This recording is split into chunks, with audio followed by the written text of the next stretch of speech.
Hola, soy el doctor Julio Ancochea, jefe del Servicio de Neumología del Hospital Universitario de la Princesa y director de la Cátedra Universidad Autónoma de Madrid, GlaxoSmithKline, Respira Vida. Hoy vamos a abordar un tema realmente novedoso e importante. Vamos a hablar de la relación entre las neumopatías infantiles, muy especialmente las relacionadas con la prematuridad, y el desarrollo posterior en la vida adulta de limitación crónica al flujo aéreo. Cuando uno revisa la literatura científica, hay una serie de cuestiones que nos llaman la atención. En primer lugar, parece necesario conocer el impacto de la prematuridad en la función pulmonar del futuro adulto y los posibles beneficios de actuar de forma precoz sobre esta población de riesgo. Un segundo punto sería que los recién nacidos prematuros y sobre todo aquellos que tienen displasia broncopulmonar tienen más riesgo de presentar episodios de sibilancias de repetición y mayor riesgo de asma u obstrucción crónica al flujo aéreo. De hecho, el asma en su evolución puede condicionar la aparición de POC en la vida adulta. Otro aspecto interesante son las infecciones respiratorias en lactantes sanos por virus respiratorio sincitial y por rinovirus, y muy especialmente por virus respiratorio sincitial en las poblaciones de riesgo, como son los prematuros. De hecho, hablamos a menudo de POC en estos videoblogs. Gold 2017, en su definición y análisis de los factores etiológicos, pone énfasis no solo en el tabaco, principal factor etiológico, y en la exposición a otras sustancias y otras circunstancias, sino también en la gran importancia del crecimiento pulmonar, del desarrollo pulmonar futuro. Bueno, es un tema, insisto, relevante que queremos abordar esta mañana. Y para ello, hoy tenemos la enorme suerte de contar con nosotros con el profesor Manuel Sánchez Luna. Manuel es jefe del Servicio de Neonatología del Hospital General Universitario Gregorio Marañón. Manuel es académico de número de la Academia Internacional de Medicina Perinatal. Es el presidente de la Unión Europea de Sociedades de Neonatología y Medicina Perinatal. Preside la Comisión de Estándares de la Sociedad Española de Neonatología. Además, Manuel Sánchez Luna dirige el Grupo Español de Investigación en Displasia Broncopulmonar. Luego hablaremos de este registro, del registro HEIDIS.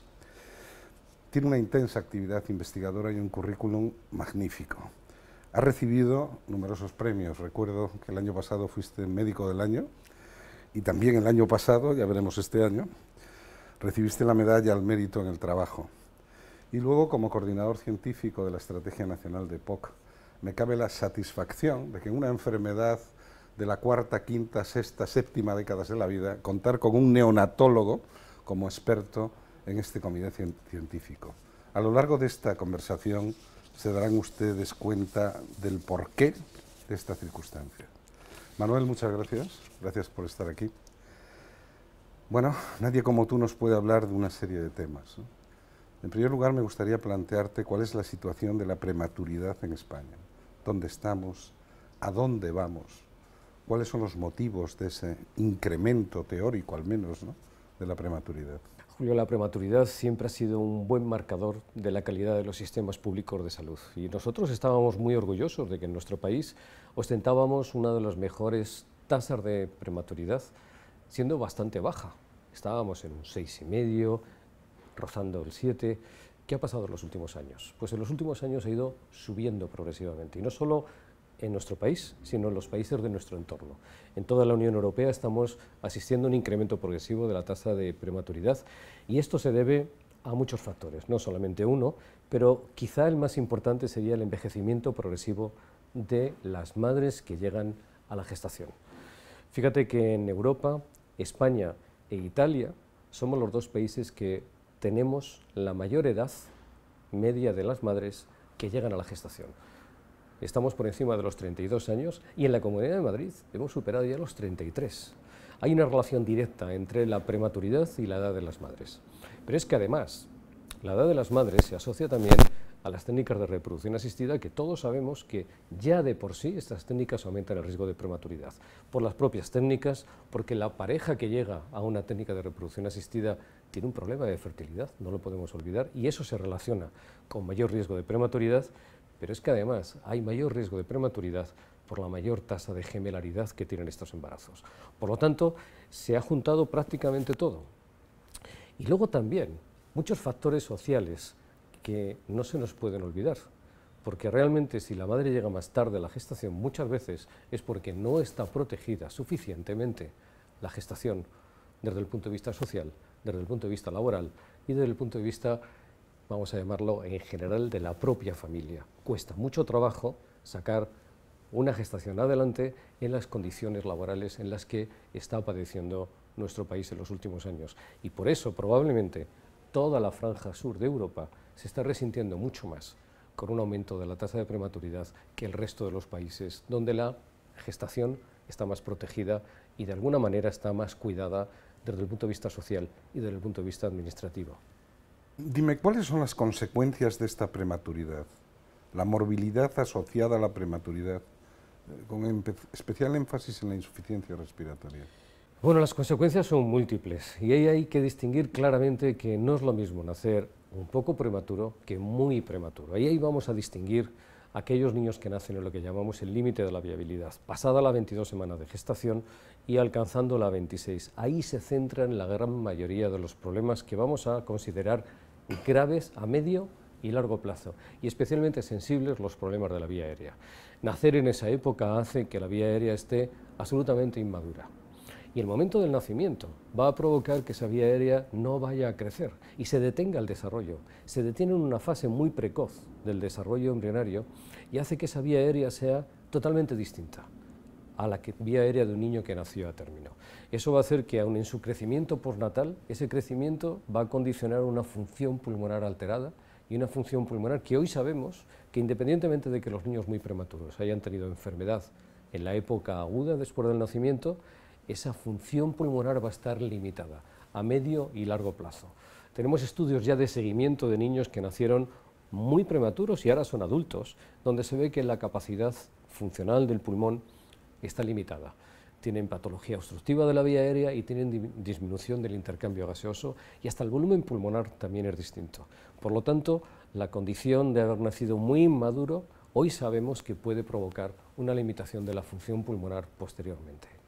Manuel, ¿cuál es el nuevo concepto de displasia broncopulmonar? La displasia broncopulmonar es una enfermedad que, como su nombre indica, tiene su origen en un desarrollo displásico de la vía aérea y del pulmón. Es una enfermedad que conocemos desde finales de los años 60, pero que cuando fue descrita por Norway era una enfermedad que se relacionaba más con el tratamiento de la insuficiencia respiratoria del prematuro, aquellos prematuros que sobrevivían a finales de los años 60, 70, con lesión y destrucción del parénquima respiratorio por la propia ventilación mecánica, por el oxígeno, etcétera, etcétera. Bien, esta antigua displasia broncopulmonar no la vemos hoy.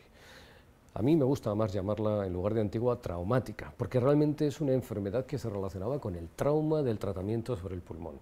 ¿Qué es lo que vemos ahora? Bien, ahora vemos otra enfermedad totalmente distinta, porque tenemos tratamientos muy eficaces del distrés respiratorio. Los niños sobreviven cuando son mucho más inmaduros y nacen en una época muy precoz del desarrollo. Hacemos menos trauma nosotros. Por lo tanto, ahora lo que estamos viendo ya no es una enfermedad traumática, sino una enfermedad relacionada con la inmadurez de la vía aérea. Son niños que nacen muy inmaduros, que su pulmón no se ha desarrollado, que ha crecido poco, que está creciendo de una manera distinta y que va a tener una limitación en la función pulmonar. A esta nueva displasia broncopulmonar la vamos a relacionar claramente con lo que llamamos el nuevo proceso respiratorio de los jóvenes que luego se hacen adultos. Por lo tanto, es una enfermedad evolutiva, es una enfermedad que tiene mucho que ver con la falta de desarrollo de la vía aérea y que tiene mucho que ver además con procesos intercurrentes. Por ejemplo, hoy sabemos que esta enfermedad tiene probablemente su base genética, aunque todavía no la conocemos, probablemente en algunos casos se ha iniciado antes del nacimiento. Tiene mucho que ver con la reacción inflamatoria fetal intrauterina, con la reacción inflamatoria después y durante el proceso de la adaptación del nacimiento y desde luego en los primeros meses después del nacimiento. Pero también tiene mucho que ver con problemas nutricionales, y con el propio desarrollo del niño. Por lo tanto, es una enfermedad que afecta fundamentalmente al pulmón, y a mí me gusta decir que la displasia broncopulmonar es una enfermedad global del prematuro con un refuerzo o con un, vamos a llamarle, énfasis muy especial en la función pulmonar. Cada vez sabemos más, ¿no? Pero todavía quedan muchos interrogantes. Una de las características de Manuel Sánchez Luna es que es un líder, ¿no? El liderazgo y el compromiso. El liderazgo no se otorga, se conquista, y tú eres un conquistador de ese liderazgo, y cuando hablamos de compromiso hablamos de una obligación contraída, palabra dada. Y ese liderazgo y ese compromiso tú lo demuestras dirigiendo un registro modélico, un registro que es el registro HEIDIS. Me gustaría que me hablases del registro HEIDIS. Bien, este registro, Julio, nace cuando hace algunos años, 2013, estaba yo recién llegado de mi experiencia canadiense y nos pusimos a hablar, unos cuantos neonatólogos y neumólogos pediátricos, de que esta enfermedad deberíamos de conocerla mejor. Deberíamos de conocerla mejor en el sentido de tener una buena definición homogénea en todos nuestros hospitales, identificar los casos y seguirlos hasta la edad adulta. ¿Para qué? Para poder saber dentro de unos años cuáles son las diferencias que han hecho que unos pacientes, cuando ya han crecido, hayan desarrollado un cuadro respiratorio distinto a otros. E intentar ver de qué manera podemos intervenir muy precozmente en lo que conocemos, igual que vosotros, las ventanas de oportunidad, en una época muy precoz, perinatal o neonatal inmediata o en la infancia, para que la evolución respiratoria sea mejor. Bien, para todo esto era necesario reunir todos los datos de todos los pacientes que nacen en nuestro país y seguirlos a largo plazo. Este es el registro HEIDIS, que como su nombre dice es Grupo de Investigación en Displasia Broncopulmonar. De manera que neonatólogos, pediatras, neumólogos, epidemiólogos, biólogos moleculares, todos juntos, ¿no?, para construir este nuevo edificio. Oye, ¿cuántos pacientes y cuántos centros aproximadamente, ¿no?, están participando en el registro HEIDIS? Bueno, el registro fue muy ambicioso, contactamos con los 72 hospitales de la Red Nacional Pública y todos quisieron intervenir en el registro. En este momento 58 de forma viva han ya incluido pacientes, y ya en este año tenemos 455 pacientes incluidos, de un potencial que tenemos calculado en nuestro país de aproximadamente 900.000 teóricos niños que van a sobrevivir con limitación de la función pulmonar cada año, Julio. De 900 a 1000. De 900 a 1000 pensamos que en nuestro país puede que vayan a sobrevivir con cierto grado de insuficiencia respiratoria y con esta limitación funcional.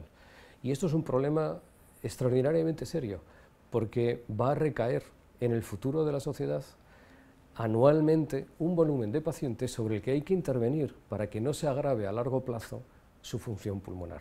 Como bien sabes, la prevención es clave, pero la prevención en población general es importante, pero en poblaciones diana claras, como son estos niños, hay que hacer una prevención especial.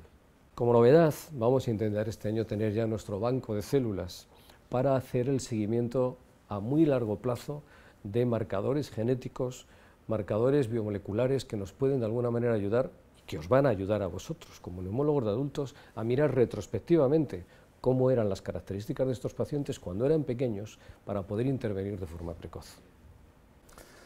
A todo ese equipo multidisciplinar de investigadores que gira en torno a líderes, ¿no?, como Manuel Sánchez Luna, obviamente debe unirse la administración sanitaria. Yo creo que esto es un reto también, ¿no?, para las comunidades autónomas, para la administración central, el apostar, ¿no?, por la investigación en este tipo de temas. Realmente es importante realizar planes de colaboración a medio y largo plazo que involucren a investigadores de la salud, tanto neonatal como pediátrico, con investigadores en neumología de adultos, epidemiólogos y otras disciplinas, para poder desarrollar un plan de acciones de investigación e intervención en salud a medio y largo plazo. Esto nos dará la evidencia suficiente, como dices tú, en nuestro medio, sobre el impacto de la salud infantil en las enfermedades evolutivas respiratorias de la vida adulta. Muchas gracias, Manuel. Gracias a ti, Julio.